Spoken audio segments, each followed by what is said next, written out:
Most demanding video by CUET aspirants की भैया मुझे अपने कॉलेज एडमिशन काउंसलिंग में अगर पार्ट लेना है तो कौन कौन से डॉक्यूमेंट्स की रिक्वायरमेंट होगी। बट आप सभी मुझसे ये सवाल नहीं पूछ रहे कि भैया कौन कौन से सर्टिफिकेट्स की रिक्वायरमेंट होगी। आज की इस वीडियो में मैं आप सभी को आपके डॉक्यूमेंट्स प्लस सर्टिफिकेट्स के बारे में बताऊंगा जो आपको सिर्फ दिल्ली यूनिवर्सिटी या सिर्फ बीएचयू में ही नहीं बट हर एक यूनिवर्सिटी में अप्लाई करने के लिए जरूरत पड़ेंगे। ऑल्सो गाइज अभी के अभी हमारे इस प्यारे से चैनल को सब्सक्राइब करिए बिकॉज आपको ये 5 universities JNU, JMI, AU, DU, BHU ये पांचों की पांचों यूनिवर्सिटीज के काउंसलिंग पोर्टल की कंप्लीट इंफॉर्मेशन आपको एक चैनल पर देखने को मिलेगी। अलग अलग चैनल सब्सक्राइब नहीं करने पड़ेंगे। मेहनत मैं भी करूंगा इसलिए चैनल को सब्सक्राइब करके रखिएगा टाइम टू टाइम अपडेट्स पाने के लिए। नाउ सबसे पहले गाइस मैं आप सभी को बोलूंगा फेक डॉक्यूमेंट्स बनवाने की कोशिश मत करिएगा रिजर्वेशन बेनिफिट पाने के लिए। आप सभी को नहीं पता है बट आप सभी के 2 टाइप्स ऑफ वेरिफिकेशन होते हैं। एक होता है ऑनलाइन वेरिफिकेशन लेकिन एक होगा आप सभी का फिजिकल वेरिफिकेशन। दोनों स्टेजेस में आप सभी का एडमिशन कैंसिल हो सकता है अगर वेरीफाई करने वाले बंदे को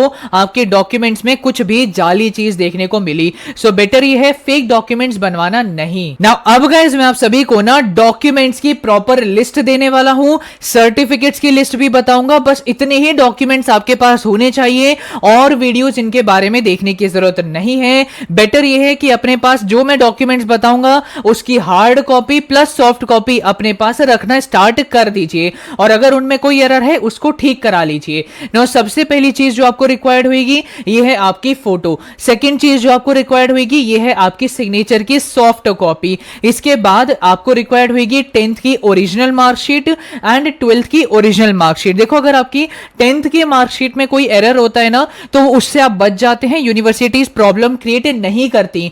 लेकिन अगर आपके 12th की मार्कशीट में और अगर आपके आइडेंटिटी कार्ड जैसे कि आधार कार्ड में कोई प्रॉब्लम दिखती है ना तो आप सभी के लिए यूनिवर्सिटीज वेरिफिकेशन के दौरान प्रॉब्लम क्रिएट कर सकती है। तो बेटर यह है कि यार 12th की मार्कशीट में अगर आप करेक्शन कराने जाएंगे तो आपके लिए ज्यादा लंबा प्रोसेस हो जाएगा, मुश्किल भी रहेगा।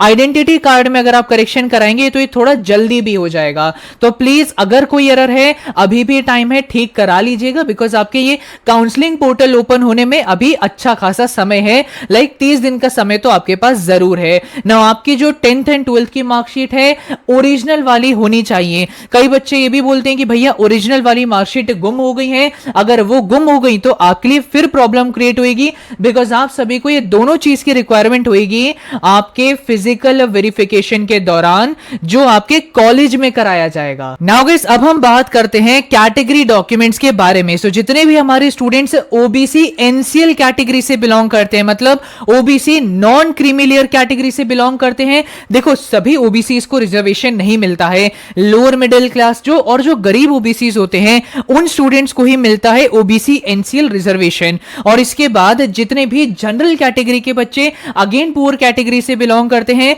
उन स्टूडेंट्स को मिलता है इकोनॉमिकल वीकर सेक्शन होने का एक रिजर्वेशन बेनिफिट।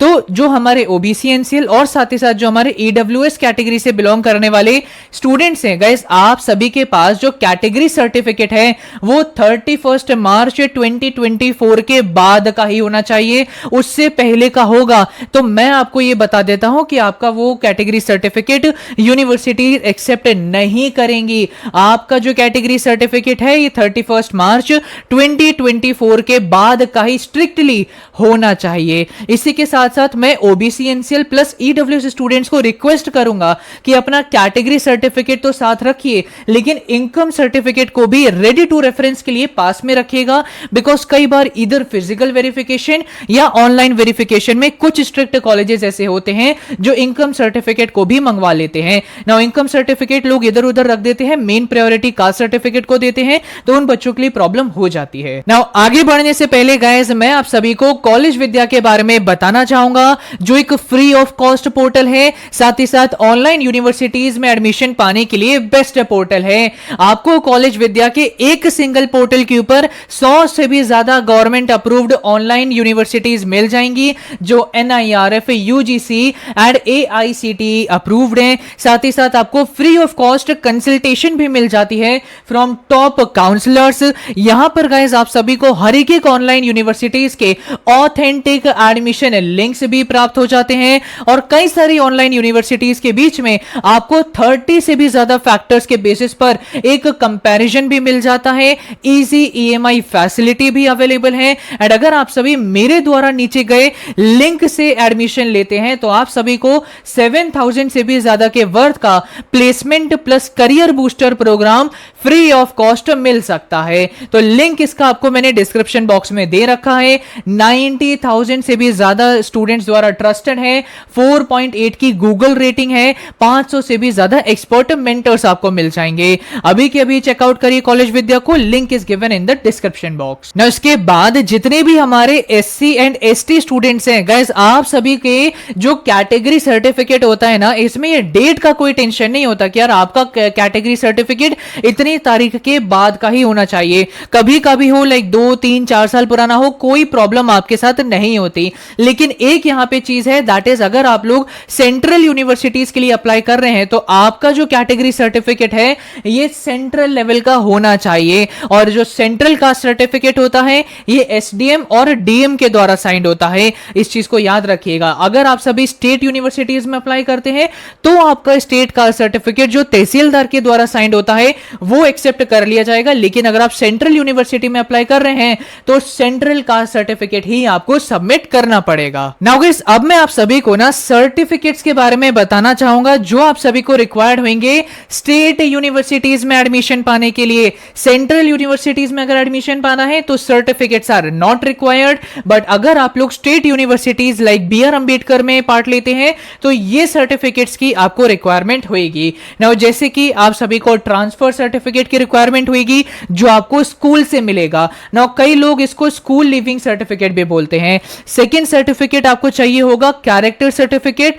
जो मेनली प्राइवेट यूनिवर्सिटीज आपसे मांगती हैं। नाउ ये जो कैरेक्टर सर्टिफिकेट होता है इसका बेसिकली यही मतलब होता है शोकेस करने का कि यार हमारे स्कूल में इस बच्चे का अच्छा कैरेक्टर था, कोई वायलेंस नहीं किया, और ऑब्वियसली हर एक स्कूल आपको एक अच्छा कैरेक्टर सर्टिफिकेट ही देता है।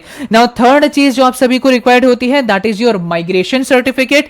ये एक इंपॉर्टेंट डॉक्यूमेंट है जो फिजिकल वेरिफिकेशन के दौरान स्टेट यूनिवर्सिटीज आपसे मांगती हैं और जो माइग्रेशन सर्टिफिकेट है ये आपके बोर्ड ऑफ एजुकेशन के द्वारा इशू किया जाता है, जैसे कि सीबीएसई बोर्ड हो सकता है, आईसीएसई बोर्ड हो सकता है, बट अगेन आपको ये जो माइग्रेशन सर्टिफिकेट है आपके स्कूल से ही मिलेगा। तो एक बार अपने स्कूल में कॉल कीजिए, उनसे पता कीजिए कि कब तक आप सभी को ये तीनों डॉक्यूमेंट्स मिल सकते हैं। नाउ एक रिक्वेस्ट मैं आप सभी से करूंगा कि आपके जो डॉक्यूमेंट्स है ना कॉलेज में आपसे ओरिजिनल सबमिट करा लिए जाएंगे, लेकिन बेटर ये है कि इन तीनों सर्टिफिकेट्स के ना अपनी जो फोटोकॉपीज हैं अपने पास जरूर रखिएगा। नाउ इस 3 स्टेप्स के बारे में मैं आप सभी को बता देता हूं। सबसे पहले जिस भी यूनिवर्सिटी में एडमिशन पाना है उसके काउंसलिंग पोर्टल में आपके डॉक्यूमेंट्स को सबमिट करा लिया जाएगा।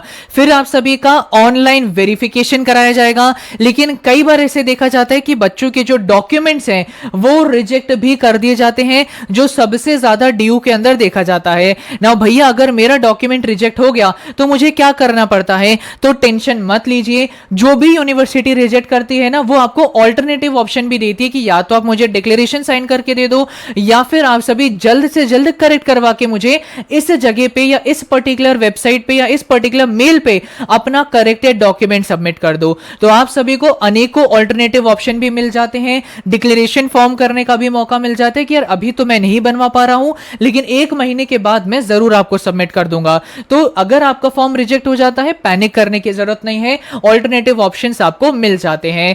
ना इसके बाद आपका फिजिकल वेरिफिकेशन भी होता है, मतलब इतने सारे जो मैंने आपको डॉक्यूमेंट्स बताए आपको अपने कॉलेज में एक पर्टिकुलर डेट पर ले जाने होते हैं, लाइन में खड़ा होना पड़ेगा और वहां पर जो प्रोफेसर्स होंगे, टीचर्स होंगे, आपके डॉक्यूमेंट्स को चेक करेंगे, नाम चेक करेंगे, हर एक चीज चेक करेंगे और फिर आपको वेरीफाई कर दिया जाएगा एंड देन सिंपली अगले दिन से आप सभी अपने कॉलेजेस आने स्टार्ट कर देंगे। एक और चीज बता देता हूं, खासकर आपकी जो 12th की मार्कशीट है, ओरिजिनल मार्कशीट आप सभी की जो कॉलेज वाले हैं कम से कम 2 हफ्ते तक अपने पास होल्ड करके रखेंगे।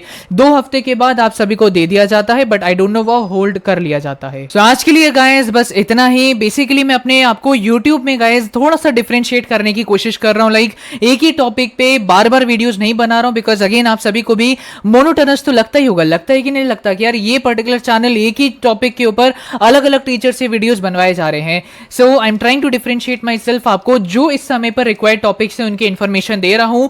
व्यूज आए ना आए आई डोंट केयर। इवन आप सभी को आगे चल के मैं प्रेफरेंस लिस्ट के बारे में भी एक इंपॉर्टेंट वीडियो प्रोवाइड करूंगा, कैसे रिसर्च करना है। आई थिंक आपको इसके बारे में भी जानना होगा। Just stay connected with this channel, बहुत इंफॉर्मेटिव वीडियोस आगे चल के आपको मिलने वाली हैं। मिलते हैं अपनी अगली वीडियो में, तब तक के लिए ऑल द वेरी बेस्ट।